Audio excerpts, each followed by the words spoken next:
Bonsoir et bienvenue sur le plateau de l'Esprit des Lettres, votre émission consacrée aux livres de religion, de spiritualité que KTO vous propose chaque mois en lien avec le Jour du Seigneur et la Procure qui nous reçoit toujours ici dans cette librairie parisienne. C'est une émission de Noël. Quel cadeau plus beau qu'un livre? C'est un objet durable, on se le passe de main en main, de génération en génération, de parents, grands-parents, enfants. C'est un objet de l'esprit, c'est plein de vie un livre. D'un bon livre, on ne se lasse jamais. Alors ce soir, vous allez être comblés, vous allez avoir l'embarras du choix. Tout à l'heure, Mathilde Mailleux va nous présenter des beaux livres, une sélection de beaux livres. Mais nous avons sur le plateau 3 auteurs et 3 livres de choix. Samuel Pruvot, bonsoir. Bonsoir. Alors, vous êtes journaliste à Famille Chrétienne, vous êtes rédacteur en chef. Vous avez publié plusieurs livres, notamment sur la politique, les catholiques, les chrétiens. Et vous arrivez ce soir avec un beau livre coécrit avec Marie de Varac, accompagné de magnifiques photos du photographe Guillaume Rivière, des portraits absolument saisissants. Le sujet, la sagesse. Alors, pas une sagesse théorique, la sagesse en pratique. Et vous avez interrogé 10 moines émoniales très âgés, qui vous livrent leur trésor. Le titre, c'est « Sagesse cachée des monastères », sous-titre « 10 rencontres au parfum d'éternité ». Donc la préface, c'est Thibaut de Montaigu. Et au fond, ces religieux, ces religieuses parlent de leur vie, de leur vision de la mort aussi, de leur foi, dans une admirable simplicité. C'est parfois confondant, mais c'est comme ça, et on devine au fond que la sainteté, comme on dit, peut être ordinaire. En tout cas, elle n'est jamais spectaculaire dans ce livre. C'est un régal, une longue méditation qui donne vraiment envie de vivre. Luc Adrian, bonsoir. Bonsoir. Vous êtes journaliste également, grand reporter, vous avez longtemps travaillé à Famille Chrétienne. Vous êtes aussi un écrivain de talent, remarqué par sa plume alerte et hilarante. Ce goût du rire et de la profondeur, vous venez de le mettre au service d'un immense saint, un homme qui vous fascine visiblement, dont vous pourriez d'ailleurs peut-être porter le prénom, François d'Assise. Titre du livre, publié aux éditions de l'Emmanuel et sous-titré « Le chevalier sans armure ». Alors vous inventez un nouveau style de vie de saint, résolument moderne, c'est contemporain, c'est donc accessible et captivant, résolument essentiel, parce que c'est spirituel et dérangeant. C'est un petit chef-d'œuvre. Jean-Christian Petit-Fils et Vincent Ravalec, bonsoir. Bonsoir. Alors, vous êtes co-auteurs tous les deux d'un livre qu'on pourrait dire quasi inédit, mais très original. Quasi inédit parce que vous, Jean-Christian Petit-Fils, vous êtes historien de renom, on ne vous présente pas. Vous avez repris l'essentiel de votre magistral Jésus paru en 2011, si je ne me trompe pas, et que vous, Vincent Ravalec, vous êtes un écrivain, un scénariste, un réalisateur, et vous avez mis en image ce Jésus en utilisant l'IA, l'intelligence artificielle. Donc vous nous expliquerez tout ça tout à l'heure. Ça donne en tout cas un ouvrage unique, hors norme, très créatif, qui est publié dans la collection graphique de la maison d'édition Fayard. Et vous allez nous raconter les coulisses de cette aventure éditoriale et visuelle, très stimulante. C'est un livre événement. 3 livres très différents ce soir, 3 beaux livres que nous allons maintenant scruter. Mais nous commençons par retrouver Mathilde Mailleux qui nous présente l'actualité du libraire. En ce mois de décembre, je suis heureuse de vous présenter notre sélection de beaux livres pour Noël. Je vais commencer avec un coup de cœur. Il s'agit de La gloire de Notre-Dame, la foi et le pouvoir, écrit par Marie-Vonne de Saint-Pulgent, qui est conservatrice du patrimoine et qui est publié chez Gallimard dans la célèbre collection Bibliothèque illustrée des histoires. Alors ce livre commence tout simplement avec l'incendie terrible de Notre-Dame en avril 2019 et ce moment fou qui a fait tressaillir le monde entier. Marie-Vonne de Saint-Pulgent, ici, retrace avec énormément de talent, mais aussi avec une verve qui est confondante, l'histoire hors norme d'une cathédrale millénaire. Notre-Dame, voulue et fondée par Maurice de Sully au XIIe siècle, jusqu'à aujourd'hui, c'est une histoire incroyable, celle d'hommes et de femmes qui, aujourd'hui, œuvrent encore jour et nuit, ou presque, pour que cette cathédrale ouvre en 2024. Histoire de foi, volonté spirituelle, histoire de pouvoir. Cette cathédrale a subi toutes les avanies, elle a été abîmée, elle a été reconstruite, restaurée par Viollet-le-Duc, dont aujourd'hui l'héritage est absolument incontestable, mais aussi elle a été traversée par tant d'émotions. Celle d'hier, celle de 2019, comme celle d'aujourd'hui, comme celle de Victor Hugo aussi. À travers ce livre qui se lit de façon incroyable parce qu'il est très vivant, parce c'est un récit captivant, nous avons l'impression de lire un roman policier, mais c'est plus que cela. C'est l'histoire d'une cathédrale hors norme. La cathédrale de Paris, vous allez aussi la découvrir à travers ce très bel album publié par Louvre Éditions. C'est le trésor de Notre-Dame de Paris qui tout simplement est exposé depuis 2019 au Louvre.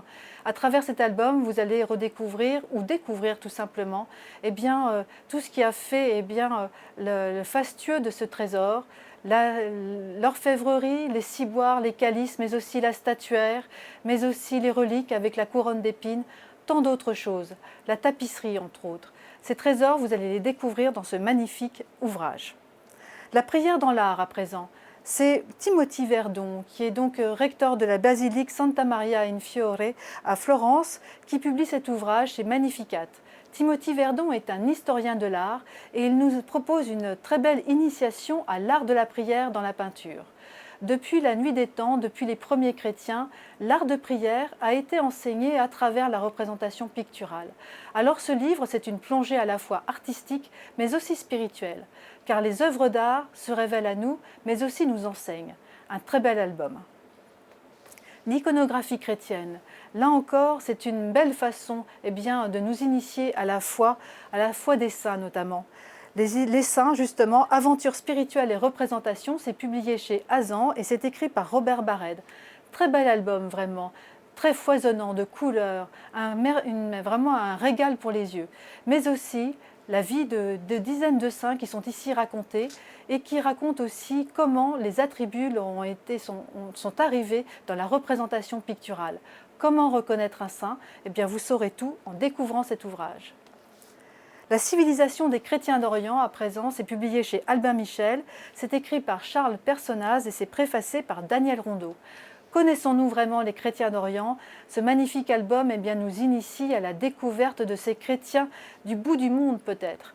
Parce qu'ils viennent de Terre Sainte, bien sûr, mais ils vont jusqu'en Chine, figurez-vous. Et cet ouvrage nous invite à découvrir des paysages absolument somptueux, mais aussi un art de vivre, des coutumes, mais aussi une représentation picturale, et un élan artistique hors norme que je vous invite à découvrir dans ce magnifique ouvrage. Et puis enfin, pour terminer, passons à table avec un très beau recueil de recettes concocté par les moniales du monastère orthodoxe de Solan, la foi, la fourche et la fourchette. Ces sœurs orthodoxes nous proposent de belles recettes pour fêter Noël de façon à la fois saine et de la plus belle des manières. Merci Mathilde. Donc, si j'ai bien compris, on termine sur la cuisine, mais c'est une très bonne chose. Et merci pour ce tour d'horizon. Nous commençons cette émission avec le livre de Samuel Prévost, qui est un livre collectif. Il l'a écrit avec Marie de Varac et les photos sont de Guillaume Rivière. Sagesse cachée des monastères, 10 rencontres au parfum d'éternité. C'est chez MAM, un beau livre de photos très très agréable. Qu'est-ce qui vous a poussé, Samuel, à vous lancer dans cette idée de livre ? Alors, je suis obligé de vous dire, Jean-Marie, que c'est une excellente idée, parce que ce n'est pas la mienne. Enfin, c'est vous qui le dites. En fait, l'idée vient d'un éditeur. L'éditeur MAM s'est dit, quels sont les livres aujourd'hui qui... Alors, je ne parle pas de la procure, mais quels sont les livres qui d'habitude se vendent concernant la sagesse ? Elle a commencé à faire une recherche, sans avoir besoin d'ailleurs de l'intelligence artificielle, et elle est tombée à la renverse, littéralement, parce que l'éditrice s'est rendue compte que parmi les 100 bouquins les plus vendus à l'époque où elle a fait sa recherche, pas un seul, paraît-il, n'évoquait la sagesse chrétienne. Et elle s'est dit, là, il y a vraiment quelque chose de terrible. Comment nous, chrétiens, qui avons reçu ce trésor de la sagesse, comment est-ce que nous avons pu devenir muets ? au point que d'autres sagesses parlent, ce qui est tout à fait légitime, mais que la nôtre est complètement disparue. Et du coup, l'idée est venue de parler et de faire parler de la sagesse. Et après, la question de l'éditeur, c'était, mais qui faire parler? Qui est crédible pour parler de la sagesse chrétienne? Et c'est là que vous êtes arrivé sur les moines et les moniales, Voilà. cloîtrés, Exactement. tous cloîtrés, mais plutôt âgés. Alors pourquoi êtes-vous allé chercher des... Alors c'est pas irrespectueux pour eux évidemment, mais ce sont tous des gens qui ont... Un certain âge, un âge canonique, tout. Voire des décennies de vie Voilà. de prière. Alors, Pourquoi fait, ce parti pris? Alors, je ne vais pas apprendre ça à monsieur Petit-Fils. En fait, dans le christianisme antique, il y a un mot qui est capital, c'est le mot des anciens. Parce que des anciens, on apprend beaucoup de choses, on apprend la vie intérieure. Et du coup, en fait, ce qu'on a voulu faire avec l'éditeur, dans cet ouvrage collectif, c'est quasiment une expérience chimique. Il y a des hommes et des femmes qui ont fait un pari a priori complètement dingue, peut-être encore aussi dingue finalement que saint François d'Assise, c'est de chercher la sagesse de manière absolue, radicale et éperdue, et de ne chercher quasiment qu'elle. C'est vrai qu'ils dorment un peu, c'est vrai qu'ils mangent un peu, mais le but de leur vie est de chercher, d'étreindre cette sagesse. Et donc on s'est dit, mais quelqu'un qui a cherché cette sagesse pendant 10 ans, 20 ans, 30 ans, 40 ans, 50 ans derrière un cloître, est-ce qu'il a trouvé quelque chose? Et alors? Ça me fait penser à un apophthegme. Vous savez, les apophthegmes, c'est quoi un apophthegme? Les apophthegmes, c'est les petites histoires des premiers moines en Égypte. Donc il y a toujours un ancien et puis un jeune qui pose des questions. Ancien, c'est le mot. Ah, toujours un ancien. Un ancien. Un abba, dis-moi une parole, ou amma, si c'est une dame, hein, parce qu'il y a aussi des dames. Parce qu'à tort, on croit qu'il n'y a que les hommes qui sont intelligents, mais dans l'Église, hommes et femmes, il les créa. Et du coup, ce qui est étonnant avec ces anciens, c'est qu'ils ont trouvé quelque chose. Parce que dans l'apophthegme auquel je faisais allusion, qui n'est pas dans le bouquin, mais c'est toujours un peu taquin, les apophthegmes, un jeune demande si on peut justement attraper ou étreindre cette sagesse. Et l'ancien lui répond, écoute, c'est un petit peu comme un moine, un ancien, qui cherche dans une cellule complètement noire un chat noir. Donc il le cherche. Parfois, il le trouve ou le frôle, mais il l'attrape quasiment jamais. Et en fait, ça s'avère faux pour ces moines, parce qu'en fait, ils ont étreint la sagesse, mais sans s'en rendre compte. C'est-à-dire qu'en un mot, leur vie s'est complètement simplifiée. J'ai beaucoup apprécié quand votre première réaction vis-à-vis de cet ouvrage, vous avez parlé de simplicité, je pense que c'est vraiment le maître mot. Et d'ailleurs, ces hommes et ces femmes sont déconcertants, parce qu'ils vous disent toujours au départ... Alors ils sont forcément très modestes, humbles, et en plus ils le sont vraiment, mais ils vous disent toujours « je n'ai rien à dire ». Et de fait, sans critiquer, parce qu'il y a beaucoup d'interviews, hein, c'est des interviews, alors c'est déconcertant de simplicité. Et en même temps, justement, cette sagesse, elle est difficilement exprimable. On va en parler, je vais vous poser la question de savoir ce que c'est cette sagesse. Mais avant, comment vous les avez choisis parce qu'il y a beaucoup de monastères en France. Vous avez choisi des hommes ou des monastères, enfin des hommes et des femmes ou des monastères. Comment ça vous avez procédé? Alors, on n'a pas d'abord choisi des personnalités, parce que comme vous savez, dans un monastère, c'est pas comme un supermarché où on rentre en disant « tiens, où sont les rayons des produits laitiers ?» Donc dans un monastère, il faut avoir l'accord d'abord du supérieur, du père abbé, de la mère supérieure. Et une fois que vous avez cet accord, on vous désigne un candidat potentiel, parce qu'en fait, si vous demandez à un moine, est-ce que vous voulez faire un livre? Si c'est un moine, il vous dira non merci. Alors si c'est pas un moine, il vous dira oui, c'est très intéressant. D'ailleurs, on pourrait même imaginer une trilogie. Alors ça ne va pas être vraiment un moine. Donc du coup, il faut que le père abbé, en l'occurrence, soit d'accord. Et il dit, j'ai demandé à un tel de vous parler. Alors, des gens qui sont habitués au silence voient un journaliste débarquer avec son magnétophone, ou une journaliste, parce que Marie de Varax a fait plutôt les femmes. Mais comment vous les mettez en confiance? Comment ces gens se livrent? C'est pas évident pour eux. Comment se sont passés au fond ces belles rencontres? C'est vrai que vous avez raison, il faut un petit peu de temps. C'est-à-dire que on parle parfois dans notre métier de journalisme immersif. C'est vrai que c'est à peu près aux antipodes des chaînes d'infos continues. On ne peut pas arriver avec sa montre en disant « écoutez, j'ai 1h15, donc j'ai 7 questions à vous poser ». Donc, alors là, effectivement, le pauvre moine est complètement déconcerté parce qu'il a déjà un pied non pas dans la tombe, mais dans l'éternité. Et donc, il se dit, pauvre homme, qu'est-ce qu'il me raconte? Donc, il y a un temps, en fait, d'apprivoisement, un peu comme dans Le Petit Prince. Et puis, on essaye de se mettre à leur musique intérieure. Et en fait, une fois qu'on écoute leur musique, il faut juste se mettre à leur respiration. Et du coup, c'est un travail principalement d'écoute. Et finalement, moins nous avons posé de questions, et plus le résultat était excellent. C'est juste en fait les écouter. Et puis après, une fois que le robinet est ouvert, il coule, non pas parce que ces gens sont mondains et ont beaucoup de choses à dire, c'est qu'en fait, ils ont une source à l'intérieur qui est intarissable et qui coule tout le temps, et qu'ils n'ont évidemment pas vocation à montrer aux autres, mais s'ils ont la délicatesse de vous faire entendre ce murmure, sincèrement, vous asseyez, et même parfois, moi j'oubliais en fait tout ce que j'étais en train de faire.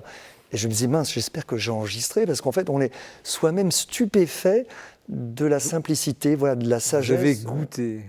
Mais oui, en fait, c'est tellement beau de voir un homme ou une femme, entre guillemets, qui a réussi sa vie. Parce que c'est vrai que c'est une obsession contemporaine. Il a réussi sa vie parce qu'il a gagné tant, il a écrit ceci, il a été élu comme ceci ou cela. Et c'est quand même assez aléatoire, ces réussites. Et puis, finalement, 10 ans après, on voit que c'est des cendres, souvent. Et là, vous avez vraiment le sentiment d'un épanouissement profondément humain, certes divin, mais d'abord profondément humain. Et ça fait un choc de voir une vie humaine réussie. Parce que vous avez tellement de vies autour de vous qui sont abîmées, blessées, d'abord votre propre vie, enfin en tout cas la mienne, de voir des vies comme ça épanouies, des fleurs qui s'épanouissent, vous dites, mince, en fait c'est ça une vie humaine réussie, oui. Alors pourtant on a l'impression qu'ils ont tout raté d'une certaine manière, vu de l'extérieur, mais on en reparlera tout à l'heure, chacun donnera son avis, mais qu'est-ce que c'est que cette sagesse? Parce que vous n'avez que ce mot à la bouche, sagesse, depuis le début, sagesse. Vous n'avez pas dit cherche Dieu, vous avez dit cherche la sagesse. Qu'est-ce que c'est que cette sagesse? C'est quelque chose de spirituel, d'humain? Alors vous avez raison, c'est très difficile à décrire. Il va falloir nous le dire. Hein. Alors en un mot, en fait, là, à les écouter, à les lire, on comprend en fait assez vite finalement qu'ils ont quelque chose en commun, c'est que la sagesse n'est pas quelque chose, ce n'est pas même une notion ou pas même un livre biblique, c'est quand même intéressant. Non, la sagesse c'est quelqu'un. Et donc la sagesse, pour ces contemplatifs, c'est entrer en compagnonnage avec quelqu'un.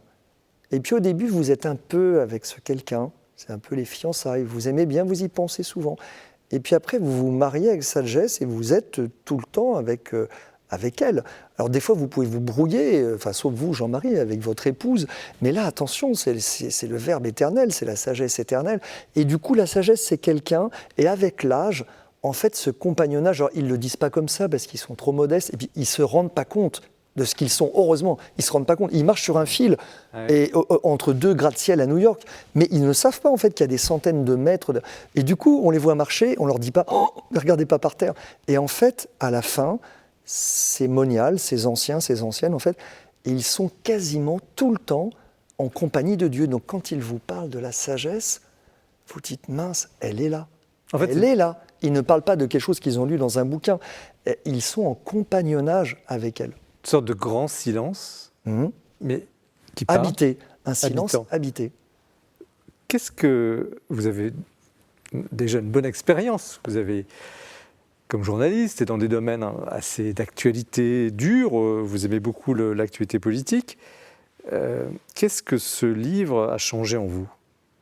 Alors, par rapport justement à la politique, je ne vais pas dire du mal ni des hommes politiques ni de la politique, mais c'est vrai que ça fait souvent beaucoup de bruit, beaucoup de fureur, beaucoup d'énergie dépensée pour espérer changer quelque chose quelque part. Et ce qui est très étonnant, c'est que là, on n'a pas de bruit, on n'a pas de fureur, et on a une transformation maximale. C'est paradoxalement le contraire, en fait. Et on voit que c'est peut-être le propre de la grâce, de la vie chrétienne. C'est une transformation assez lente, non violente, très douce, de quelqu'un avec le tempérament qu'il avait au départ.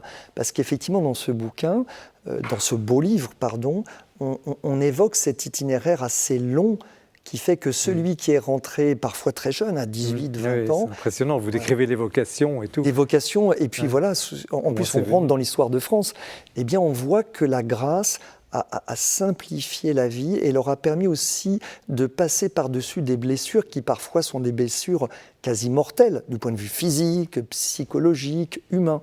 Et je reviens à cette notion... c'est tellement beau de voir une vie réussie qui tient finalement en quelques mots et qui fait que quand on leur dit, enfin moi je n'osais pas trop leur dire, mais peut-être que le mois prochain, parce que c'est le cas, hein, ou l'année prochaine, peut-être que vous ne serez plus là, enfin on essaie de trouver des périphrases, mais en fait ils sont prêts en disant mais si c'est tout à l'heure, je suis prêt, ils savent déjà ce qu'ils vont dire à leur créateur puisqu'ils sont déjà en conversation avec lui. D'ailleurs, c'est une question récurrente, vous leur demandez si vous restez 1 heure à vivre, que feriez-vous ? Mais on a eu du mal à la poser, parce qu'une fois que c'est écrit, ça semble facile. Mais on a un petit peu honte de parler à quelqu'un de sa propre fin, de sa propre mort. Mais avec un moine et une moniale, c'est extrêmement simple, en fait. Ils sont prêts, et pour eux, ça sera, entre guillemets, la réussite ultime. C'est comme le Tour de France, là où vous êtes non seulement maillot jaune, mais là, vous remportez le Tour de France définitivement, vous entrez dans l'éternité. Et quand on les écoute, on se dit, mince, en fait, ils y croient. C'est pas du tout une blague, parce que nous, enfin moi en tout cas, on peut être terrorisé à juste titre par sa propre mort, et la vie éternelle nous paraît une belle notion, mais peut-être une notion un peu historique, enfin lointaine, mais eux, ils voient la ligne qui va être franchie, et oui, c'est ça que je voulais préciser aussi, plus ils avancent, ils sont déconcertants, ils marchent avec allégresse, notamment un moine que j'ai interrogé à Lérins. Ce moine a quasiment perdu la vue. Ouais. Et il fait, alors l'île de Lérins, c'est pas très grande, mais il fait le tour de l'île tous les jours, mais de manière très guirette. Alors même s'il a quasiment plus la vue, il a une santé précaire. Et je me suis dit, mais d'où vient en fait cet aspect tellement, cet entrain intérieur ? C'est qu'en fait, il court, et il court en fait, comme dit saint Paul, pour vraiment pour s'emparer de ses palmes. Et les palmes, c'est l'éternité. Et on se dit, mince, en fait, c'était ça la vie chrétienne. Je n'avais pas compris. C'est pas juste lire le catéchisme, même si c'est très bien le catéchisme. Alors, Luc Adrien, je vous vois écouter avec beaucoup d'attention votre ancien confrère et collègue, mais là, c'est l'auteur aussi. Comment vous recevez ce genre de livre, cette ambition de lire un livre sur la sagesse ? Ben, c'est un livre qui m'a surpris parce que je n'y ai pas cru. Quand j'ai vu la couverture, je me suis dit, qu'est-ce qu'ils vont pouvoir faire dire à des contemplatifs, mais qui les laissent tranquilles. Enfin, bon, alors je connais le talent de Samuel Pruvot, hein, qui pourrait tirer les vers du nez d'une statue de Bouddha, et Marie de Varax a une écoute si douce qu'elle confesserait un serial killer. Et ils sont parvenus, à force d'écoute, à même recevoir le silence de ces contemplatifs. Et il y a un mot qui revient dans plusieurs interviews, c'est attractivité. C'est-à-dire que ces moines et moniales sont arrivés à s'enfermer, ont accepté de s'enfermer par attraction pour quelqu'un. Et il y a un autre mot, c'est qu'ils cherchent un bonheur qui ne passe pas. Alors, je ne vais pas tout ramener à François d'Assise, mais François d'Assise cherchait une joie qui ne passe pas. Et donc, il y a des milliers de personnes qui vont se cloîtrer volontairement, qui vont s'enfermer pour trouver une source qu'ils ne trouvent pas ailleurs et je suis très sensible à l'aspect fraternité. Et qu'ils vivent ça ensemble, avec une vie fraternelle qui n'est pas toujours facile. Il faut s'accepter, ça demande de la patience, etc. Mais ce sont des visages rayonnants de paix, etc. Et des exemples de vie réussie, et ça, c'est magnifique. Jean-Christian Petit-Fils, vous êtes un historien, vous avez scruté la vie de grands personnages de l'histoire. Oui, et alors, comment vous... Ce qui est frappant dans l'histoire de l'Église, c'est la richesse de ces spiritualités, de ces approches très, très différentes et en même temps très, très, très voisines, parce que la prière du cœur à cœur, des carmes, ça rejoint aussi la prière des trappistes, le silence de tel ou tel ordre contemplatif. C'est assez extraordinaire de voir cette richesse se perpétuer dans l'histoire et témoigner dans notre société qui a perdu le sens de la transcendance. Vincent Ravalec, vous avez peut-être été plus sensible à l'aspect photo ou texte ou sur un projet de ce genre ? Écoutez, non, bizarrement, je vais peut-être vous surprendre, j'ai été sensible à l'aspect projet existentiel en fait. C'est vraiment, alors, c'est quelque chose, ça va faire sourire mes proches quand ils vont me regarder. Je n'ai jamais mis ça à exécution, mais ça aurait pu me traverser l'esprit, en fait. Peut-être pas de m'engager sur toute ma vie, mais en tout cas, c'est un fantasme, en fait, d'être dans un lieu clos comme ça et d'être à la recherche, enfin, à l'écoute, à la rencontre, en fait, de ce que vous décrivez, quoi. En tout cas, c'est quelque chose qui me parle beaucoup. Oui. Est-ce que c'est un livre moderne? Vous disiez tout à l'heure que ce genre la sagesse chrétienne, on trouve sagesse bouddhiste, d'ailleurs, ici, il y a des sagesses... et on parlait peu de la sagesse chrétienne, mais le mot sagesse et le fait que ce livre existe peut-être dit quelque chose dans cette société complètement technologisée. On en parlera tout à l'heure avec votre livre, mais est-ce que c'est un livre moderne? Alors, écoutez, je ne sais pas, moi j'ai toujours été sensible à ces questions, à ce genre de, comment dire, de rapport au monde. J'ai l'impression, quelles que soient les époques, en fait, il y a toujours eu un brouhaha extérieur, et que par rapport à ce brouhaha extérieur, il y a toujours des gens qui ont ressenti la nécessité, en fait, de se connecter à autre chose. Alors c'est vrai qu'aujourd'hui, je pense que c'est particulièrement... il y a une acuité par rapport à ça qui est évidente, mais en tout cas, pour ma part, moi, c'est quelque chose qui me parle, oui. Luc Hadrian, ça vous paraît être un livre actuel? Atemporel. Atemporel. Parce que ces personnes sont en même temps hors du monde et en même temps au cœur du monde, pas hors de leur vie terrestre. D'ailleurs, moi j'aime beaucoup ces questions que vous avez osé leur poser sur la peur de la mort, et je trouve que c'est très libérant parce que c'est très incarné. Mais oui, j'ai un petit peu peur, mais elles sont prêtes. Je suis terrorisé. Pour tout vous dire, j'ai lu un chapitre de ce livre par jour, pendant 10 jours.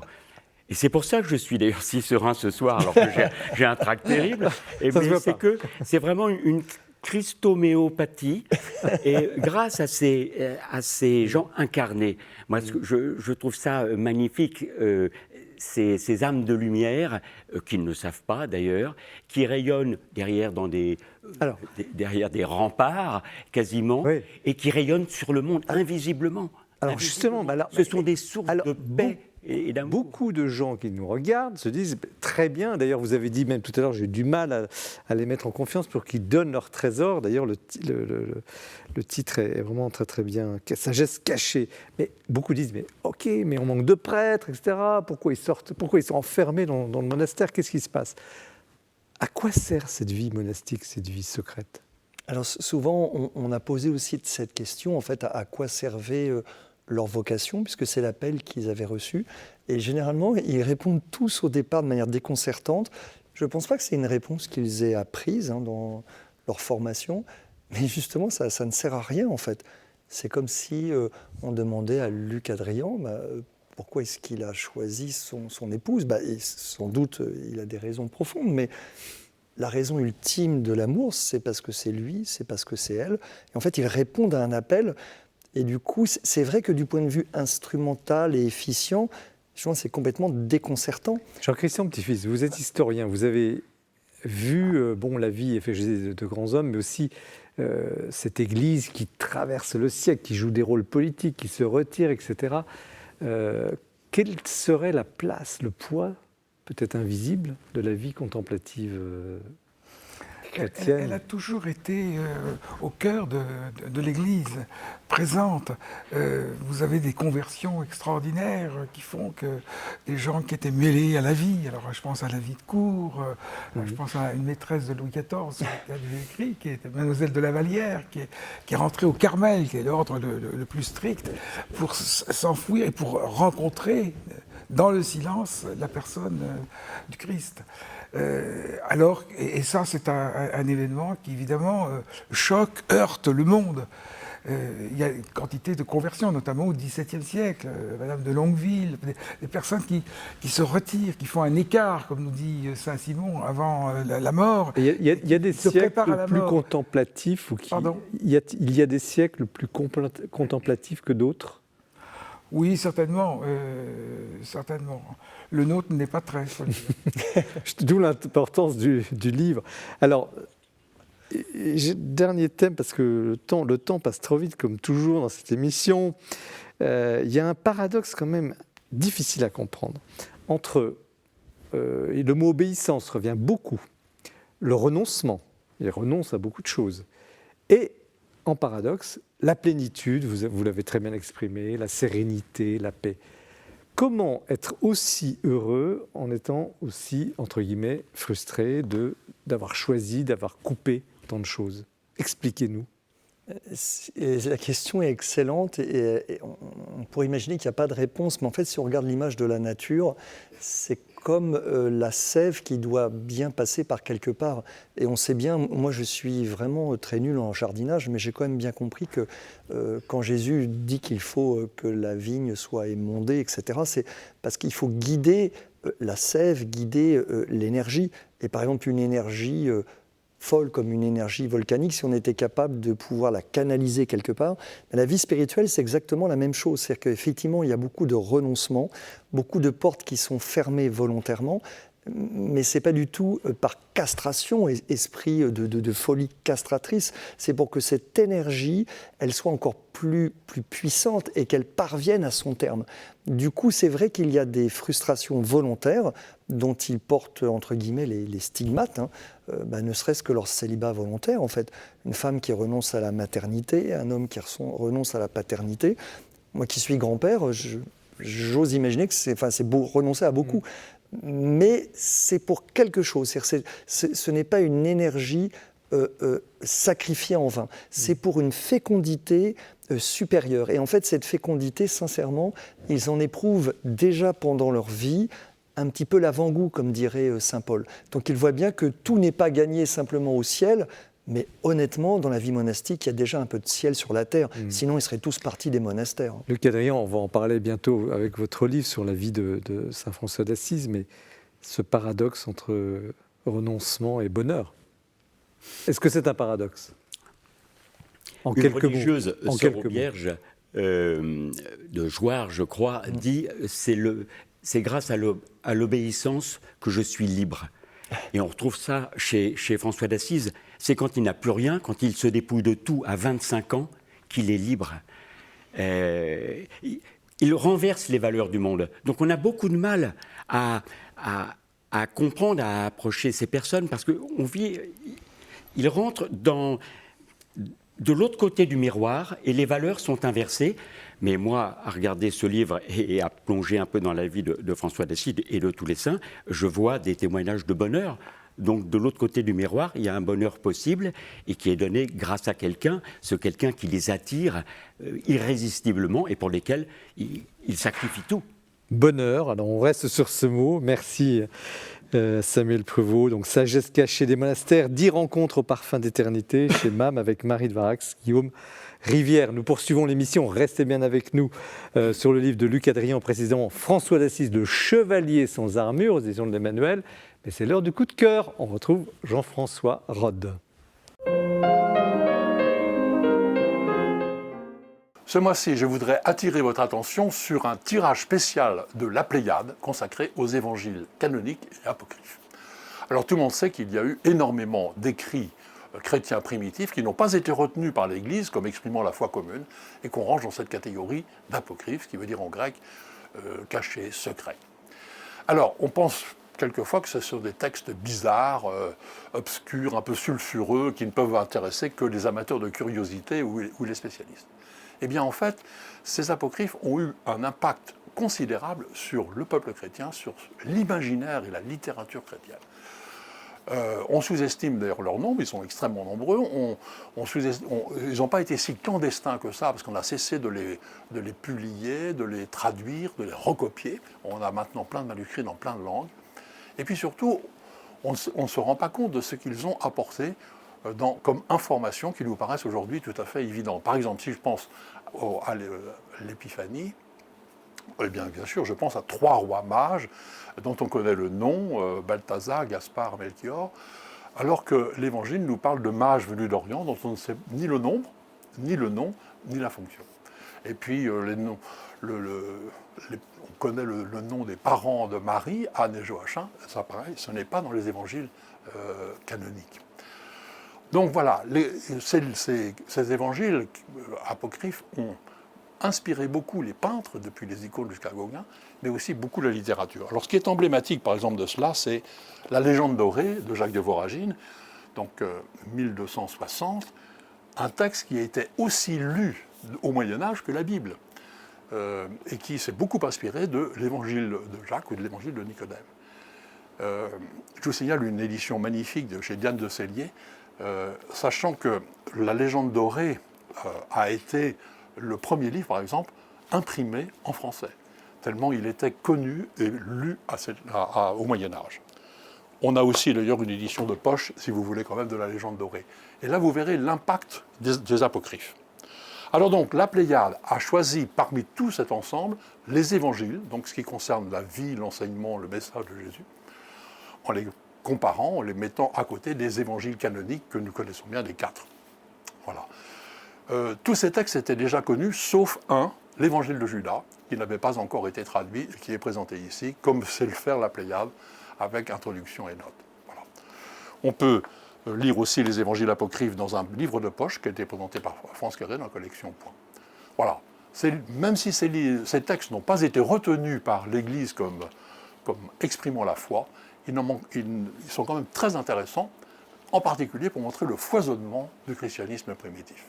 Merci Jean-François pour cette présentation très intrigante des évangiles. Nous poursuivons l'émission avec le livre de Luc Adrian, François d'Assise, Le Chevalier sans armure, aux éditions de l'Emmanuel, avec une couverture très, très jeune tendance. Vous allez nous dire pourquoi.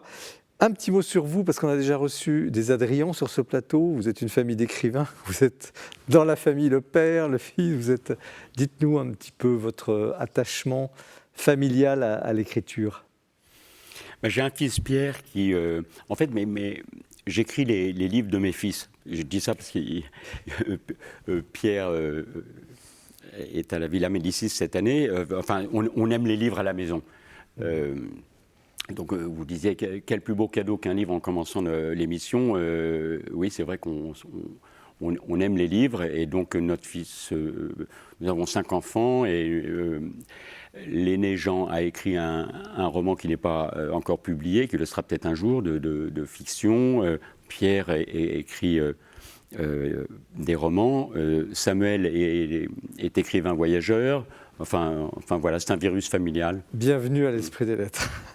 C'est très important aussi d'écrire des livres, des beaux livres pour que vous puissiez en profiter. Alors, pourquoi cet attachement à François d'Assise ? Vous aviez déjà écrit, si je suis bien informé, votre premier livre en 93 sur Saint François. Pourquoi revenir sur Saint François d'Assise ? Il ne veut pas me lâcher. Il ne veut pas me lâcher. En fait, enfant, j'ai été fasciné par le personnage. Parce que, comme beaucoup d'enfants, ce jeune bourgeois, je m'identifiais un petit peu à lui, qui s'émerveillait devant la nature, qui aimait rire, bande de copains, parfois sortis, très romantique d'ailleurs, qui jouait du luth sous le balcon des belles Assisiates. Tout ça me plaisait beaucoup. Les Assisiates, c'est les habitantes d'Assise. Qu'on appelle aussi Assisiennes. Bon. Et puis généreux parce qu'il donnait aux mendiants. Et puis arrivé à l'adolescence, ce François qui ose dire non à son père. Qui est un vendeur de charme, il est plein de charme, François, il pourrait faire tous les métiers du monde, mais l'argent ne le comble pas. En fait, je reviens à ce bonheur François veut une joie qui le comble. Or, les plaisirs faciles de sa vie de bourgeois doré ne le comblent pas. Et donc, il rêve d'être chevalier, c'est-à-dire de donner sa vie, de mettre sa vie au service d'une grande cause. Et le Seigneur va exaucer son souhait, mais pas du tout comme il l'entendait. Il va lui donner au centuple, mais par des voies mystérieuses. Et c'est pour ça que sa vie est un véritable roman à rebondissement. Alors justement, vous avez, c'est la particularité de cet ouvrage, vous avez raconté sa vie. Ce n'est pas un livre pieux, au sens en dormant, enfin classique du terme. C'est un livre très décapant, très attractif pour aujourd'hui. Donc, vous avez de qui vous êtes-vous inspiré pour justement trouver ce style? Il y a du récit, mais il y a des anecdotes. Parfois, vous parlez au lecteur de 2023 en disant bon, ne vous inquiétez pas, là, on va. Et donc, c'est un récit très, très original dans son style. D'où vient cette volonté et ce choix? Mon désir, c'était de descendre la statue du saint de l'autel. On met les statues de saints au-dessus des autels, etc. Moi, je voudrais savoir le secret d'un saint. Je voudrais savoir, parce que pour moi, le saint égale bonheur, égale justement vie réussie. Et ça me fascine, c'est la question. Mais les saints sont souvent plâtrés. Et moi, j'ai essayé de casser la coque de plâtre pour voir l'homme de chair. Bernanos disait, les saints ont vécu comme nous. Ils ont souffert comme nous. Ils ont été tentés comme nous. Donc, établir une proximité et montrer au lecteur, et d'abord à moi, mais qui était ce François palpitant. Gratter la légende dorée pour essayer de voir ce garçon avec ses hésitations, ses déceptions, ses désirs, et puis cette liberté complètement dingue. Parce qu'à 25 ans, François d'Assise dit « Non, papa, pas d'héritage, je ne suivrai pas ta voie. J'ai vu à quel point l'argent pouvait durcir ton cœur. Ce père qu'il aime, il l'a vu se transformer. » Car Pietro Bernardone est l'homme le plus riche d'Assise. Et il a vu son père se durcir, le lierre de l'argent enserrer son cœur. J'ai dit non, papa, je veux pas. C'est pas ça. Pour autant, vous désacralisez pas. Vous cassez la coque du saint, mais vous ne désacralisez pas parce qu'il y a une histoire sainte que vous racontez.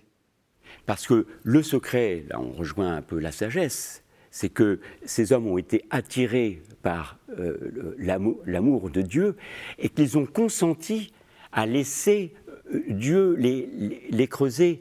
À 25 ans, François fait un choix radical, c'est-à-dire il est nu devant l'évêque, il dit non à son héritage, et il part tout. C'est le choix, moi, que je ne suis pas parvenu à faire à l'âge de François. C'est pour ça qu'à 25 ans, je lui ai dit « Ciao François, tu vas trop vite, tu es à fond, moi je ne peux pas te suivre. » Et je me trompais parce que, vous savez, j'aime bien ce proverbe chinois qui dit quand le sage désigne la lune, l'imbécile regarde le doigt. Eh bien, c'était moi l'imbécile, c'est-à-dire que le saint, il montre le Christ, et il montre le Christ qu'il a laissé habiter. Ce sont des hommes habités, des âmes de lumière, comme disait encore Bernanos. Et c'est vrai que c'est fascinant. Et donc, j'ai essayé, en fait, de plonger dans la vie de François, pas simplement comme un marrant, mais essayer d'approcher son cœur, ce choix radical qu'il fait et qui va l'emmener dans une aventure hors du commun. Qu'est-ce que le travail, parce qu'il y a un travail sur les sources, je ne sais pas ce qu'on va demander tout à l'heure à Jean-Christian Petit-Fils, ce qu'il en pense sur le plan historique, mais il y a un sérieux travail, c'est un livre très sérieux. Je ne sais pas s'il y a des erreurs, je ne connais pas assez sa vie, mais qu'est-ce qui, par exemple, entre la première vie que vous avez écrite de 93 et celle-ci, qu'est-ce que vous avez découvert de plus dans ce Saint-François? Qu'est-ce que ce livre, au fond, vous a apporté, vous a fait comprendre et que vous pourriez nous partager? Moi, ce que j'ai découvert, c'est l'humilité de François et la fascination de François devant l'humilité de Dieu.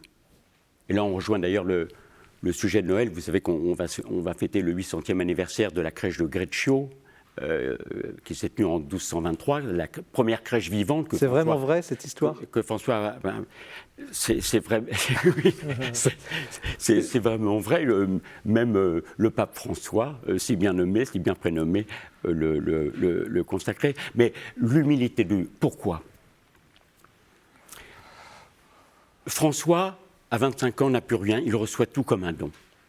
Et donc c'est un homme émerveillé parce que tout va lui être donné. Et donc c'est un des secrets de sa joie, c'est un des secrets de la joie de ses contemplatifs. c'est qu'ils reçoivent tout. Et il se met en dépendance des autres et de ses frères. Bon. C'est ça l'humilité. Et donc il reçoit la nature, il reçoit François dont on fait un peu le prophète écolo, il s'émerveille de cette nature, de ce chaos si prodigieusement organisé. Il s'émerveille de l'herbe, il s'émerveille de ce grand vivant qui est Dieu et qui donne vie à toute chose qui donne vie. Mais la merveille, c'est que ce Tout-Puissant, ce Dieu du microcosme, il prend notre chair, il vient dans notre peau pas comme un super-héros de Marvel qui se glisserait dans une enveloppe, etc. Non, il devient homme. Et c'est pourquoi la fête de Noël est, pour François, la plus belle des fêtes. C'est la fête de l'humilité de Dieu. De Dieu, le Tout-Puissant, qui se fait très pauvre. Mais ça n'est pas fini. Parce que l'humilité de Dieu, elle va jusqu'à... Et François a une vénération sans borne pour l'Eucharistie, ce mystère, cette folie, puisque les catholiques osent croire que dans cette petite hostie levée à la messe, qui sera levée le soir de Noël, que c'est Dieu lui-même qui se cache sous l'apparence la plus humble. Et donc le très bas, selon le mot de Christian Bobin. Ouais. Et ça, François, il est sidéré. Et il pleure. Et moi, ce qui me bouleverse, ce sont les larmes de François. Larmes de joie devant le miracle du salut, devant le miracle de l'amour de Dieu, et larmes de compassion, car cet amour n'est pas aimé. Il répète à ses frères, l'amour n'est pas aimé. Vous savez, il y a un refrain très beau qu'on chante, qui est très à la mode dans nos paroisses, et qui m'enchante, regardez l'humilité de Dieu. Eh bien...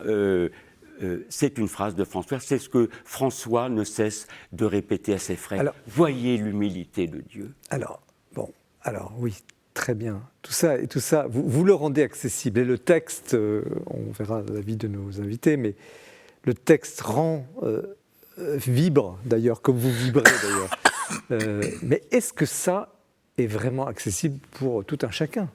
Nous ici réunis, ça paraît... tellement, et vous venez de l'exprimer aussi, ça paraît tellement grand, à la fois tellement simple, tellement grand, et vous pointez du doigt cette question de l'humilité, mais est-ce que c'est possible pour aujourd'hui, un jeune qui lit ça, par exemple, en quoi ce serait possible ? Possible, c'est-à-dire... réalisable, ça paraît tellement grand, difficile, que c'est un chemin qui paraît... Justement, François, vous le rendez accessible, mais en même temps, ça paraît impossible. François ne dit pas « faites comme moi ». Il montre non seulement la lune, devant laquelle il s'émerveille, mais il montre le créateur de la lune. Dans son magnifique poème de la création, François dit « Loué sois-tu, notre Seigneur », etc. C'est possible, pourquoi ? François a fait confiance. Encore une fois, il a expérimenté la vanité, l'amertume que laissaient les plaisirs faciles. Il voulait une joie qui ne passe pas. Et cette joie, c'est le Seigneur en lui. Mais il lui a fait confiance. Et ça, il y a eu des combats. Et ça également, c'est ça qui m'a passionné. Parce qu'on fait trop facilement de François le gentil garçon qui parle aux alouettes et qui apprivoise le loup. Mais s'il apprivoise le loup et si les alouettes viennent se poser sur son épaule, c'est parce qu'elles reconnaissent en lui un homme qui est tellement plein du Créateur et de l'amour du Créateur qu'ils vénèrent en François leur propre Créateur. Et donc, mais parce que François a fait confiance. Il a pris l'Évangile à la lettre. La règle originale de François, c'est l'Évangile à la lettre. Ce qui posera d'ailleurs plusieurs problèmes après. Et beaucoup de soucis. Alors, messieurs, qui entre à la suite de François ? J'ai envie de poser la question d'abord à Samuel Pruvot. Alors, c'est très, très difficile de parler après mon cher confrère Luc Adrian. Ce que je voulais préciser, c'est une remarque fraternelle et confraternelle. Chacun a plutôt une spiritualité. Moi, par exemple, je suis oblat bénédictin. Dites pour les non-initiés, qu'est-ce Alors, que ça veut oblat dire? bénédictin, ce n'est pas une maladie, c'est être lié à un monastère en particulier et respirer un peu grâce aux poumons de ce monastère. Tout en étant laïque. Tout en marié, étant laïque. Donc comme ça, on a un énorme respirateur, pof, D'accord. et puis on a une petite capacité, puis on se branche sur un gros respirateur. Mais pour revenir au sujet qui est le principal, qui est le livre de Luc Adrian, ce qui est intéressant, c'est que dans ce genre d'exercice, qui est un exercice, il faut l'avouer, extrêmement périlleux, en termes d'écriture, je peux le dire, c'est un peu l'Himalaya, hein, c'est pas du tout le Puy de Dôme. Pourtant, le Puy de Dôme, ça monte déjà. Et en fait, je pense que ça marche, si les téléspectateurs acceptent ce terme, ça marche parce que Luc Adrian n'écrit pas justement avec de l'encre, si talentueux soit-il, mais il écrit vraiment avec lui-même et avec quasiment son propre sang. Parce que cette spiritualité, en fait, elle habite Luc Adrian depuis longtemps. Vous faisiez allusion, à juste titre, à plusieurs ouvrages. Moi, je me souviens aussi d'un autre ouvrage aussi fantastique. Et il avait des photos, d'ailleurs. C'était les franciscains du Bronx. Du Bronx, c'était d'ailleurs devenu un classique. C'est devenu un classique. Et du coup, pour moi, c'est logique. C'est-à-dire que les franciscains du Bronx, moi, j'ai eu l'impression que dans un lieu a priori inapproprié, poussaient justement des nouvelles pousses franciscaines en se disant mais qu'est-ce que c'est que ça ne devrait pas exister. Et là, en fait, pour moi, Luc Adrian a fait le chemin intérieur en disant voilà d'où cela vient, pas seulement du Bronx, pas seulement d'une spiritualité, pas seulement même de Saint Bonaventure, ça vient de quelqu'un qui s'appelle François d'Assise. Et en fait, si vous me permettez, Luc, ben, vous avez été au bout du process et vous avez consenti, vous, avoir l'humilité de dire je vais parler de lui et ne pas juste prendre des échos, mais aller à la source de cette vie qui est complètement déconcertante. Jean-Christian Petit-Fils, vous avez écrit des biographies aussi, beaucoup. Oui. Hein. Vous êtes un biographe, on pourrait dire, vous êtes un biographe. Oui, alors j'ai été absolument saisi dès les premières pages par le style. Éblouissant. Il y a un côté Dumas, on prend le lecteur, on l'emmène, et justement c'est les chevaliers, il y a un côté d'aventure au départ, ce rêve de ce jeune garçon, et puis cette expérience de la radicalité. Très peu finalement dans l'histoire de l'Église vivent de telle radicalité. Vincent de Paul, évidemment, enfin, il y en a bien sûr, mais et à chaque fois qu'il y a un grand saint qui vit cette radicalité, eh bien, il va transformer l'Église. Parce que l'Église s'endort sur ses richesses, sur ses acquis, sur ses traditions pas toujours bien fondées. Et il y a un souffle qui apparaît brusquement, peu comme un or qui est purifié par le feu et qui transforme l'Église. Et donc ces radicaux sont des prophètes, des grands prophètes dans l'histoire de l'Église. Ça, je crois que c'est essentiel. Vincent Ravalec. Mais le style est merveilleux. Vincent Ravalec, comment vous avez ressenti cette approche ou ce qu'on dit? Écoutez, j'abonde un peu dans le sens de Jean-Christian. Je pense que des destins comme ça qui choisissent une telle radicalité, aujourd'hui peuvent être extrêmement inspirants. On vous parlait tout à l'heure de cette époque extrêmement technologique. Et c'est vrai qu'aujourd'hui, on a tout de même tendance à changer le monde. On parle beaucoup de la tech et on va en parler, je pense, après avec l'intelligence artificielle. Mais je pense que la tech la plus incroyable, c'est celle qu'on trouve en nous, quoi. Et je veux dire, ce destin qui est raconté de cette manière.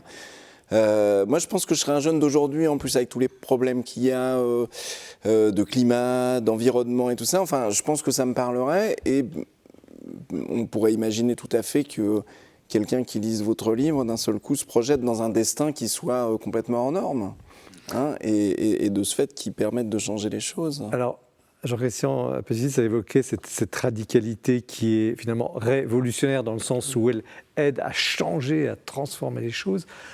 En attendant, vous racontez combien ce François, il a eu du mal vis-à-vis de la papauté, qui comprenait mal son engagement, mais surtout vis-à-vis de ses frères. Parce que, on va pas, vous lirez le livre, mais il part en Terre Sainte, il revient, ça y est, on a déjà changé la règle dans son dos, etc., crise. Jusqu'où pousser la radicalité a-t-elle une limite?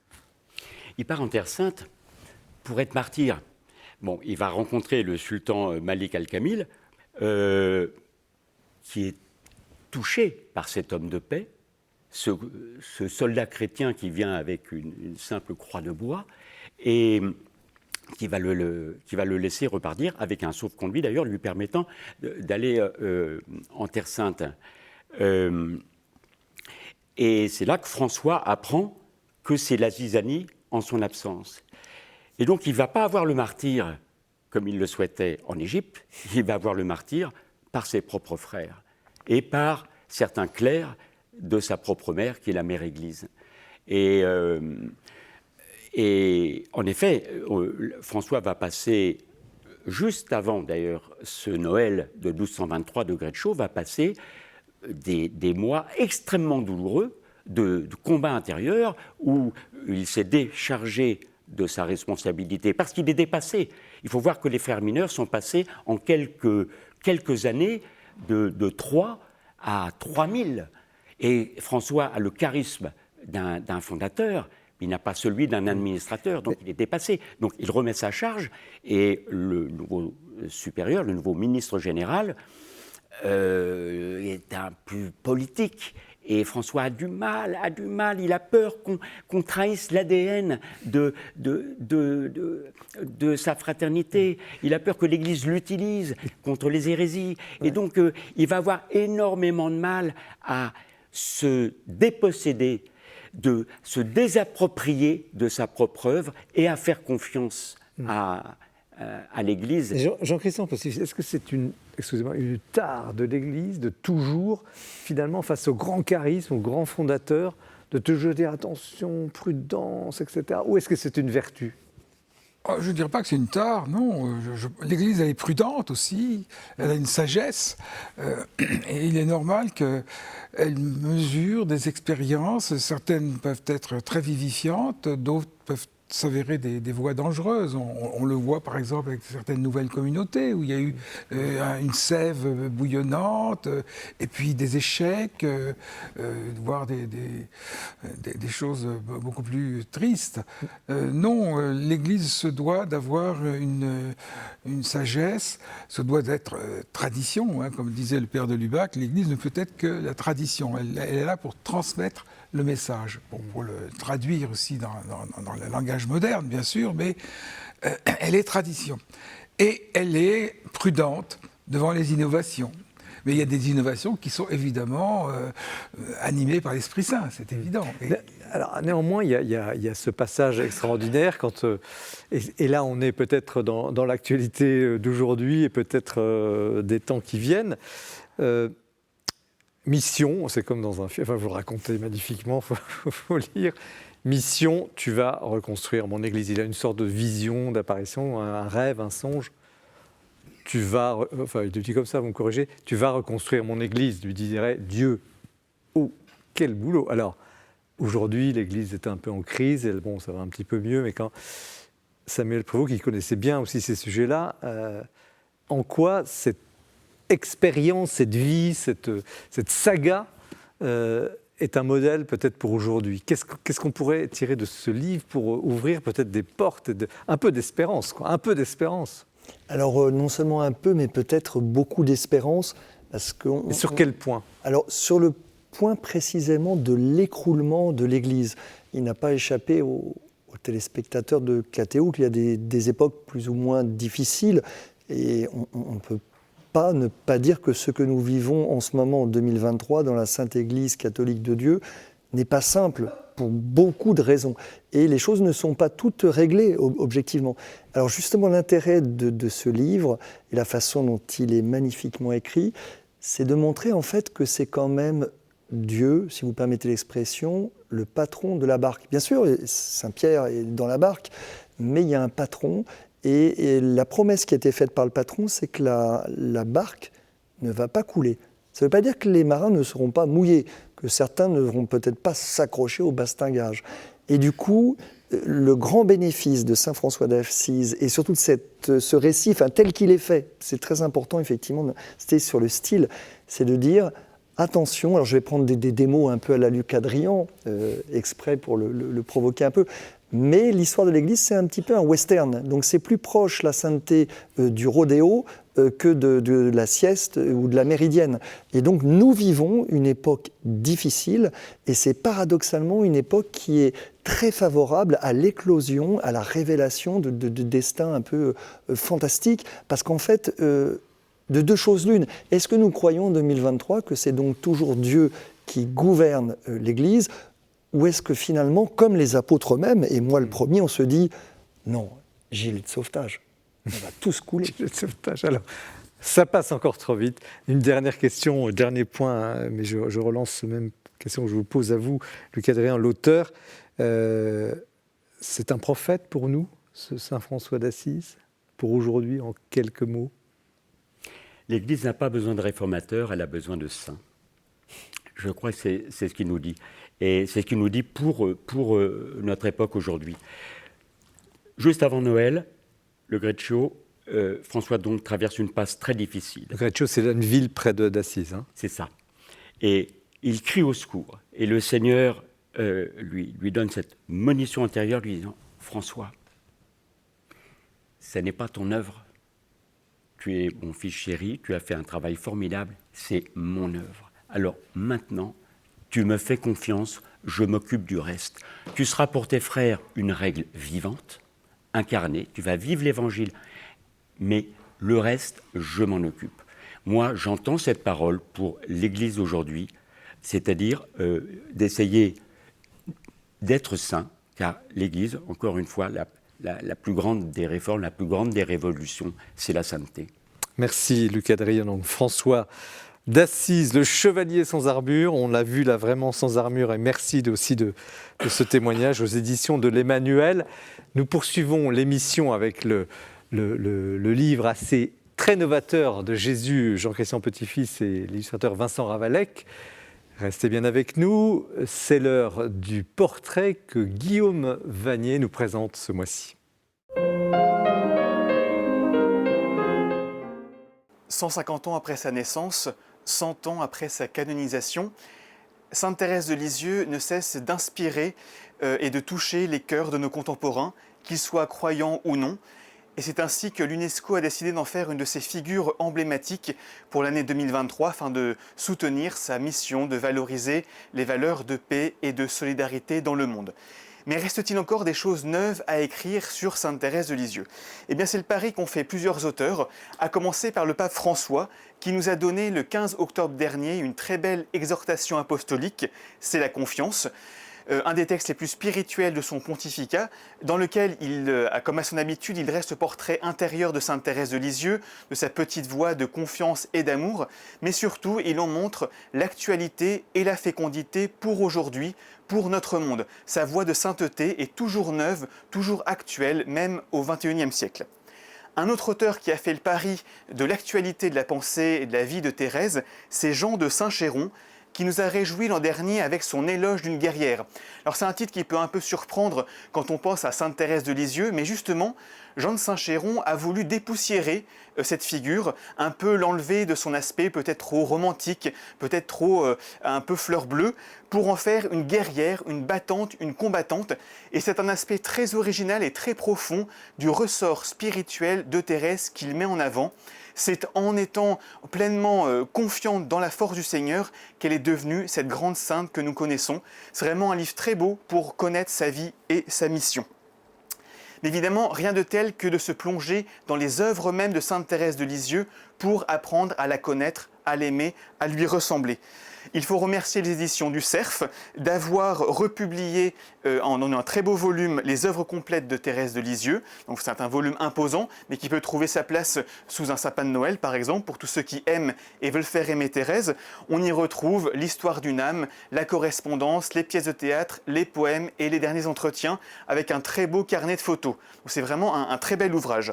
Et pour ceux qui connaîtraient déjà Histoire d'une âme et qui seraient impressionnés par l'ampleur des œuvres complètes, je ne peux que recommander ce petit format aux éditions de l'Emmanuel, Les plus belles lettres de Thérèse, présenté par Hélène Mongin.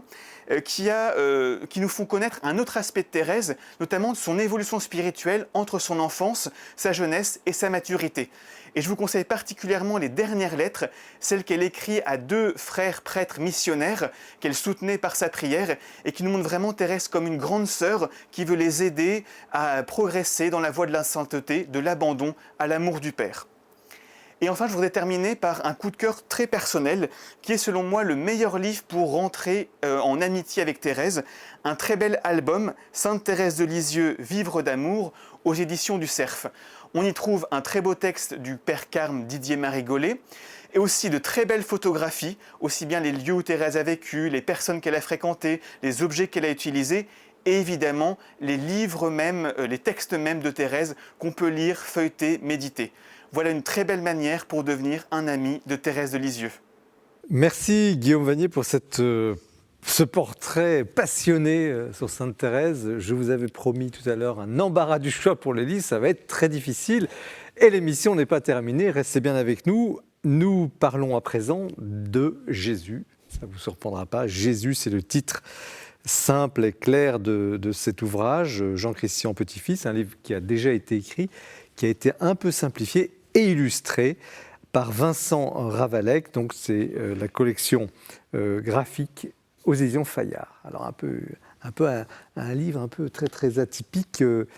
Qu'est-ce qui vous a conduit? Racontez-nous un peu peut-être cette rencontre entre vous. Comment ce projet est né? Jean-Christian? Eh bien, écoutez, j'ai été contacté par Vincent Ravalec des éditions Fayard, me disant, voilà, vous avez écrit il y a 12 ans un gros ouvrage sur Jésus, du Jésus d'histoire, une recherche historique. Est-ce qu'il ne serait pas possible de faire un condensé, un résumé de ce livre, donc s'adressant à un public plus large, donc abandonnant tous les aspects annexes, bibliographie, notes, qui sont là pour évidemment prouver l'authenticité de la réflexion et de la démarche. Et puis on pourrait donc illustrer cet ouvrage par des dessins qui s'appuieraient sur l'intelligence artificielle. Et là, vous avez fait Alors moi, l'intelligence artificielle, je ne sais pas encore d'ailleurs très bien ce que c'est, je dois avouer. On va demander à Vincent Ravalec. Je me suis laissé faire et j'ai dit pourquoi pas, parce que je pense que c'est important de donner une seconde vie à ce livre qui a connu un grand succès. Une seconde vie à Jésus aussi. Et voilà, et puis permettre peut-être à d'autres personnes qui n'ont pas lu ce livre, mon premier livre, de le rencontrer par cet ouvrage avec des illustrations qui accompagnent parfaitement le texte. Et ça, je crois que c'est un très beau mariage. Alors, on a quand même travaillé énormément ensemble. On a revu des planches.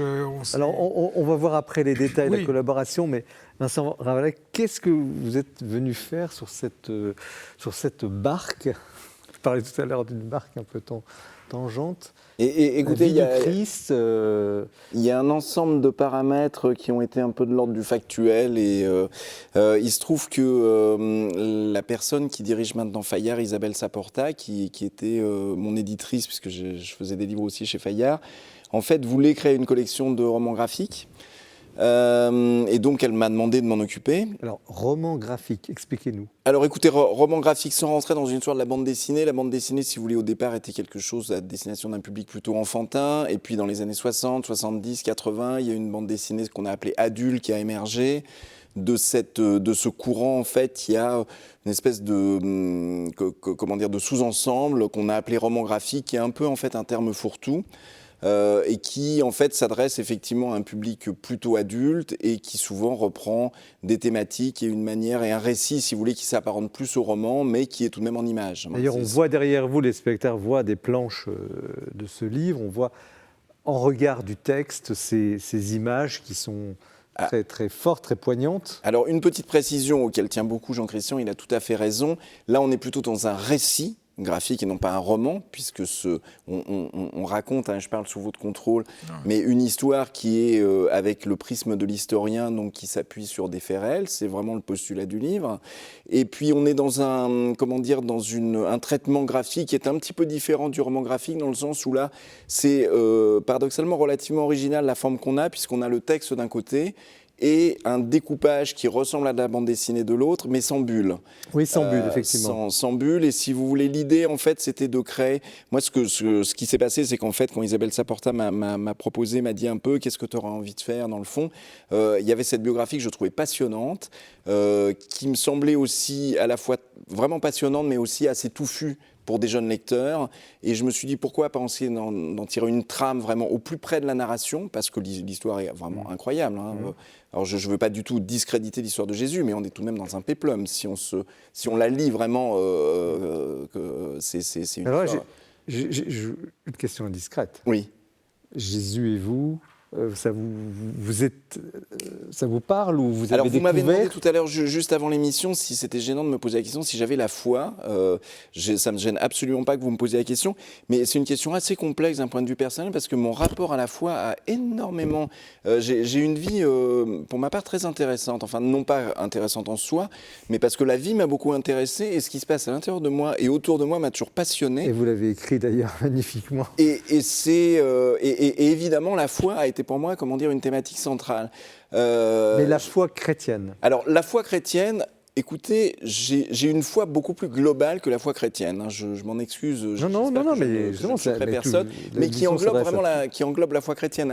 Là, tout ce qu'on a dit depuis le début me parle énormément. Mais vous avez été frappé par, vous parlez de récits, par cette vie, puis les illustrations sont très fortes. J'ai été pas frappé, j'ai été passionné. Je dois dire que je ne connaissais pas très bien la vie de Jésus. J'ai trouvé ça passionnant. En plus, sous la plume de Jean Christian, c'est vraiment formidable. Travailler sur ce livre a été un véritable bonheur. Et en fait, l'idée, c'était, pour revenir à l'intelligence artificielle, c'est vrai que de manière concomitante, quand Isabelle Saporta m'a proposé ces projets, je venais de découvrir l'intelligence artificielle, parce qu'en fait, j'ai une boîte de production, je me suis toujours beaucoup intéressé aux nouvelles technologies, je fais du cinéma, j'ai fait de la réalité virtuelle juste quand c'est arrivé, enfin, j'ai fait une des premières séries web. Donc alors, ce genre de truc me branche allez, tout de suite. On n'est pas des initiés. Ouais. Intelligence artificielle, ça nous fait un peu peur, hein. Oui, on est d'accord. Dites-nous en quoi, comment vous avez utilisé cette technologie pour illustrer ce récit bimillénaire. Alors, je peux vous raconter comment ça s'est passé, donc, parce que on l'a fait avec mon fils, hein, on est deux à avoir travaillé sur le livre. Mon fils fait des effets spéciaux, et un jour il me dit, c'est incroyable, il y a un truc qui vient d'arriver, on rentre ce qu'on appelle un prompt. Alors, un prompt, en fait, c'est un ensemble de mots qui va définir quelque chose, hein. Vous les tapez dans le petit logo. Exactement, ça va être, on voudrait une librairie avec beaucoup de livres religieux, et avec le style, par exemple, de Rembrandt. Voilà, et puis que ce soit un petit peu avec des clairs-obscurs, avec un peu de couleur, et donc il me fait la démonstration, et il y a une image qui apparaît. Je veux dire, alors les premières fois, c'est absolument sidérant. Alors là, vous avez écrit « Je veux voir Jésus ». Alors, très franchement, je pense qu'au Moyen-Âge, on parle ça à quelqu'un, je pense qu'on se fait brûler pour sortir et tout. Non, mais qu'est-ce que vous avez tapé, vous avez tapé comme mot-clé ? Je veux voir Jésus ? Ah non, là, par exemple, si vous voulez, prenons par exemple la couverture, parce que c'est pas aussi simple que ça. Si vous voulez, en fait, ce qui est assez troublant, moi, ce qui m'a énormément troublé, parce que j'adore la création, c'est vraiment quelque chose qui m'habite quasiment tous les jours. Et là, vous communiquez avec quelque chose qui apparemment est inerte, qui apparemment est une machine. Et en fait, vous voyez l'image qui se transforme à toute vitesse, mais à une vitesse incroyable, quoi. En général, c'est 30, 40, 60 secondes pour avoir une image définitive. Mais vous voyez qu'il cherche comme s'il y avait un esprit qui était en train de créer, quoi. Et vous avez l'image finale qui apparaît. Et puis là, vous commencez à dialoguer avec l'IA. C'est-à-dire vous dire, ah, mais je voudrais un petit peu plus ci ou un petit peu plus ça. Et puis, il vous fait des propositions. Et ce qui est marrant, parce qu'il y a des jours, on est en forme et le courant passe bien avec l'IA. Et des jours, ça ne marche pas, quoi. Il y a vraiment quelque chose de l'ordre du sensible. Moi, qui, au départ, m'a beaucoup troublé, hein. C'était vraiment assez effrayant. Parce que, pour moi, je pense que notre capacité de création, c'est vraiment quelque chose qui est intrinsèque à notre espèce, et pour moi, quelque chose qui garantit mon existence. Et là, d'un seul coup, on se dit, mais bon, est-ce que c'est vraiment ça, quoi? Je veux dire, est-ce qu'il n'y a pas quelque chose de plus grand que nous? Et c'est peut-être pas ce qu'on pensait, c'est peut-être une IA, quoi. Et donc, on est un peu dans de la SF, quand même. Jean-Christian Petit-Fils, le résultat, vous êtes parfois les images sont très fortes, parfois Oui. on ne sait pas de quel style, parfois c'est un peu sulpicien, on ne sait pas où est le style. Oui, alors ça va en fait d'œuvres du XVIe à Gustave Doré à peu près, hein, donc il n'y a rien de révolutionnaire, mais cette présentation et moi je trouve très intéressante parce qu'elle vient appuyer le texte. Je dois dire que je suis intervenu assez fréquemment pour dire non, attention, là on sort vraiment de l'épure. Je cite toujours l'exemple du tombeau du Christ où au départ Vincent avait donné des images représentant un gigantesque tombeau, alors que quand on voit le Saint-Sépulcre, quand on lit les textes, les derniers travaux d'archéologie sur le Saint-Sépulcre nous disent que probablement l'entrée du tombeau, c'était pas plus d'1,20 m, 1,30 m. Donc là, j'ai dit non, cette image-là va pas. Bon, quand on voit aussi des images de montagnes gigantesques en Palestine, j'ai dit non, il y a quelque chose qui colle pas.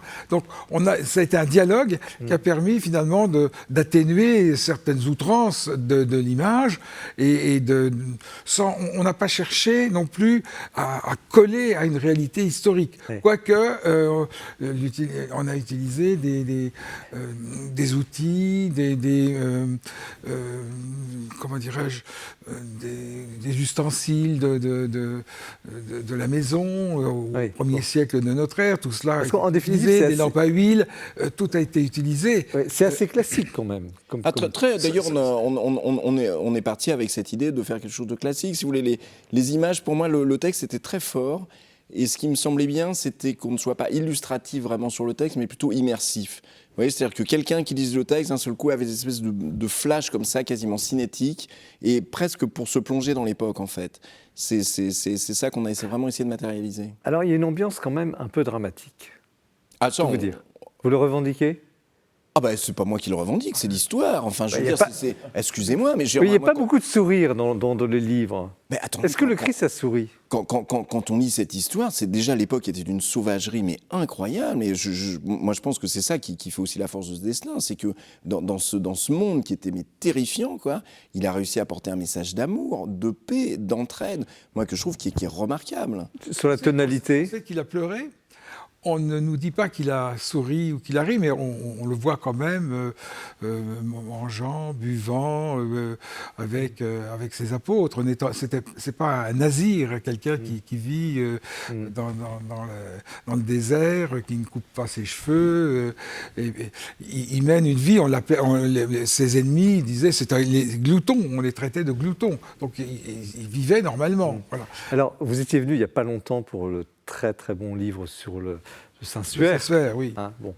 Et Saint-Suaire, donc la représentation, le Saint-Suaire de Christ. Et puis, il y a toujours ce débat de ce visage, autour de ce visage. Est-ce que l'intelligence artificielle est allée, quand on voit le visage du Christ tel qu'il est représenté là, est allée chercher, par exemple, les mensurations qui sont scientifiques du Saint-Suaire? Est-ce que c'est allé jusque-là?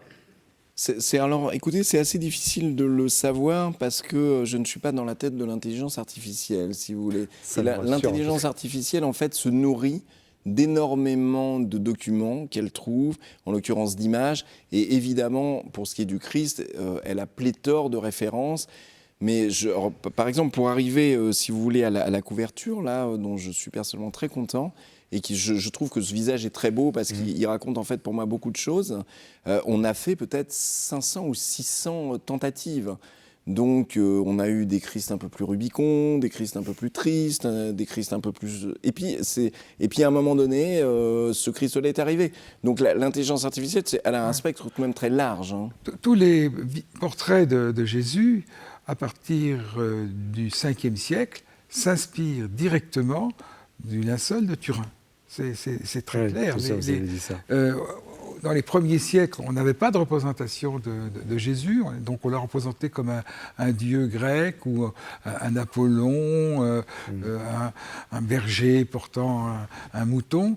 Mais c'est seulement à partir du 5e siècle, date à laquelle apparaît ce linge mystérieux, non fait de main d'homme, dans la ville d'Édesse, vers l'an 387-388.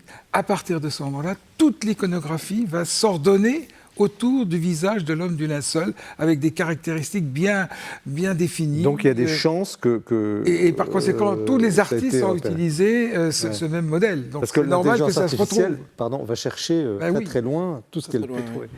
Messieurs les jurés, comment vous recevez ce projet, parce que c'est un projet innovant, sur la forme comme sur le fond. Qui commence ? Le projet est tout à fait génial, mais génial et en même temps déconcertant. Je ne sais pas s'il est plus génial que déconcertant. Qu'est-ce qui vous paraît génial et qu'est-ce qui vous paraît déconcertant ? Ce qui est génial, c'est d'avoir la prétention, et vous avez raison de l'avoir, de dire mais on va pouvoir dire encore quelque chose de neuf sur Jésus. On voit bien que cet ouvrage n'est pas une réédition de votre Jésus. C'est un super Jésus, si vous permettez, comme il y a des supernovas. Et ce qui est déconcertant, c'est de dire, mais de confier, alors moi je maîtrise très mal la chose, mais à l'intelligence artificielle, ou enfin, c'est comme ça qu'on l'appelle, moi je n'ai jamais rencontré, de dire, non mais c'est quelque chose de sacré. Et en vous écoutant, je me suis posé une question, c'est justement, est-ce que cette intelligence artificielle, finalement, elle aurait la foi ? Je vais peut-être vous déconcerter, en fait, il n'y a que l'homme qui a la foi. Et l'intelligence artificielle, elle ne fait que d'aller pêcher dans de multiples eaux plutôt claires et limpides. Et en fait, tout ce qu'elle nous amène n'est pas juste, à mon avis, à mon humble avis, je suis ni spécialiste ni philosophe, mais elle n'a pas tiré ça de sa propre intelligence, mais elle a tiré ça justement de tous ces siècles de foi où elle copie les l'homme, artistes... l'intelligence. Elle copie l'homme, l'intelligence artificielle. Elle copie l'homme. Et du coup, c'est un écho. Je trouve que c'est profondément un écho de foi. Mais ce qui est déconcertant, c'est que ça ne vient pas évidemment d'une machine ou d'un logiciel, mais c'est un écho de la foi de l'homme. Est-ce qu'il y a une petite question juste technique avant de passer la parole à Luc Adrian ? Est-ce que la main de l'homme est intervenue, par exemple, sur des retouches ou tout ça, ou c'est l'ordinateur qui... Non, alors là, il y a eu quasiment tous les dessins ont été retravaillés, d'une part, à la main et avec d'autres logiciels. Et après, tout de même, un petit parallèle, alors je ne sais pas s'il est pertinent, mais il ne faut pas oublier que la Bible a été diffusée grâce à Gutenberg. Et je veux dire, c'est l'imprimerie qui était un outil. Et l'intelligence artificielle, personnellement, alors c'est vrai que j'ai eu ce moment un peu d'émerveillement au départ, mais pour moi, c'est un outil. Enfin, je veux dire, c'est nous qui utilisons l'intelligence artificielle et absolument pas l'inverse. Luc Adrian. Et qui la contrôle. On la contrôle. Oui, Luc Adrian. Quel est votre... On passe de Saint-François, le dépouillé, à la high-tech... haute technologie. Très intéressant, c'est que nos 3 livres essayent de rendre visible le spirituel, ou plutôt de montrer le spirituel dans le charnel, à quel point le spirituel est charnel. Et en fait, on n'y arrive pas. Moi, je suis fasciné par le travail de Vincent Ravallée. Je trouve c'est sidérant.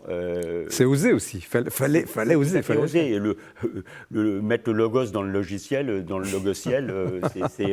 Ce qui me manque, ce sont les regards. Je pense qu'on a été touché par le regard du Christ, on a été touché par le regard de François d'Assise parce que ça sortait d'un cœur. Là, il n'y a pas de cœur. Pour moi, c'est glacé. Ça n'enlève rien à la fascination que j'éprouve pour ce qui est fait actuellement. Et je trouve que si ça permet à un public plus jeune, plus ouvert, de rentrer dans le livre de Jean-Christian Petit-Fils, c'est gagné. Cette critique, vous la recevez ? C'est un peu glacé, un peu froid ? Écoutez, c'est une critique qu'on peut faire à l'intelligence artificielle de manière globale. Il y a beaucoup de dessinateurs de bande dessinée, et moi le premier. L'intelligence artificielle a tendance à produire ce genre d'images et provoquer ce genre de ressenti. Après, les représentations picturales, elles sont de toute façon, que ce soit l'intelligence artificielle ou des tableaux de grands maîtres, on est confronté à la même chose. Ouais. Parce qu'au fond, vous réinventez au XXIe siècle ce que les cathédrales, les sculpteurs ont fait. Ou les vitraux. Hein, ou les vitraux. Mais euh, c'est une nouvelle ère peut-être de représentation de l'irreprésentable. Peut-on représenter le divin ? Ah bah ça, c'était le grand problème. La grande querelle iconoclaste. Voilà. Bien sûr. Bien sûr qu'on peut le représenter, puisque le Christ est venu et s'est incarné. Dieu s'est incarné. Donc, le christianisme, c'est une religion de l'incarnation. Alors, on là, est là dans la représentation nécessairement. Alors, il y a aussi une volonté, vous avez parlé d'incarnation, il y a une volonté d'être dans le dessin, vous êtes très loin de l'art non figuratif, c'est même microscopiquement parlant, il y a un détail, un souci de rendre presque, parfois de façon peut-être un peu froide, un peu mate, mais une forme d'incarnation, c'est volontaire. Absolument. Ah oui, c'était tout à fait volontaire, je voulais vraiment qu'on plonge dans l'époque, si vous voulez, et que justement cette dureté, cette sauvagerie, je veux dire, qui a permis aussi l'émergence de ce destin incroyable, qu'on la ressente vraiment visuellement, presque physiquement. Oui. Alors, et le découpage des images aussi participe de ça. Oui. Jean-Christian Petit-Fils, un philosophe actuel qui s'appelle Michel Onfray, on peut le dire, vient de dire cette semaine que finalement le Christ, à partir d'un livre qu'il a écrit, mais ça fait polémique et j'aimerais bien vous entendre là-dessus, que le Christ, pour simplifier, est un concept.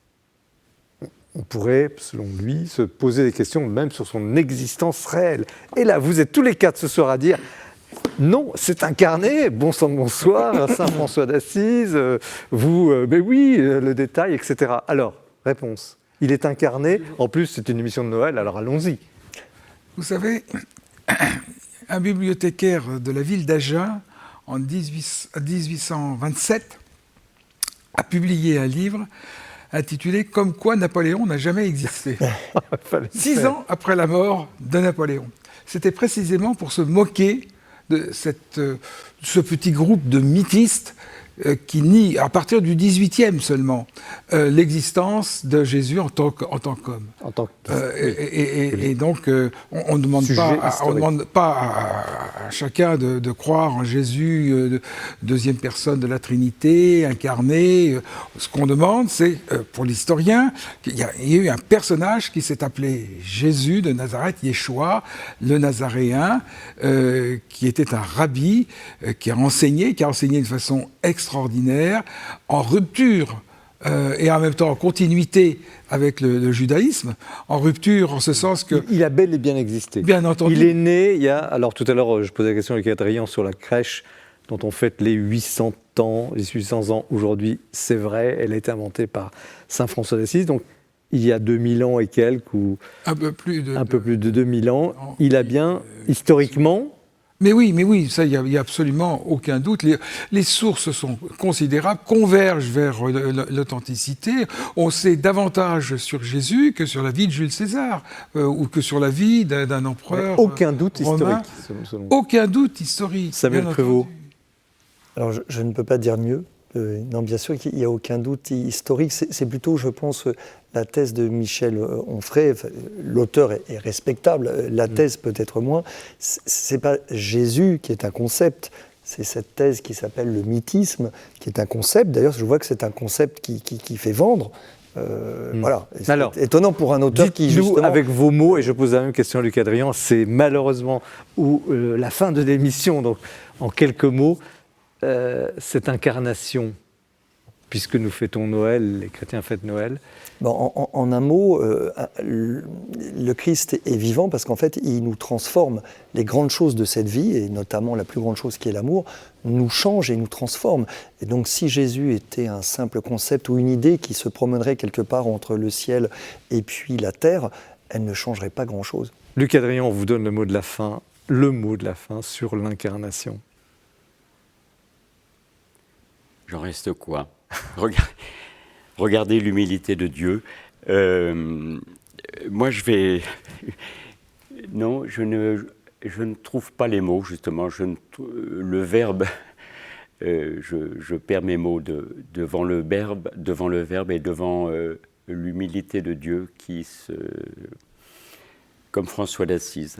J'en bégaye d'admiration, de reconnaissance, et je vais penser très fort à Michel Onfray en ce Noël, pour qu'il le rencontre un jour, car il est vivant. Merci, merci. Merci Luc Adrian, puisque vous venez de conclure magnifiquement cette émission. François d'Assise, le chevalier sans armure, aux éditions de l'Emmanuel. Merci Jean-Christian Petit-Fils et Vincent Ravalec, Jésus, donc collection graphique chez Fayard. Et merci à vous, Samuel Pruvot, et à travers vous, Marie de Varax et Guillaume Rivière, le photographe, et Thibaut de Montaigu, qui a fait la préface qu'on a déjà reçue sur ce plateau. Sagesse cachée des monastères, 10 rencontres au parfum d'éternité chez MAM. Parfum d'éternité, nous l'avons eu ce soir sur ce plateau, à la fois très concret, très incarné, et en même temps infini dans l'éternité. Je vous souhaite un excellent Noël. Merci de votre fidélité à cette émission. Merci de partager avec nous et avec nos auteurs et les éditeurs, les libraires, cette passion pour le livre. Nous nous retrouvons l'année prochaine, en janvier. Très belle soirée. Au revoir.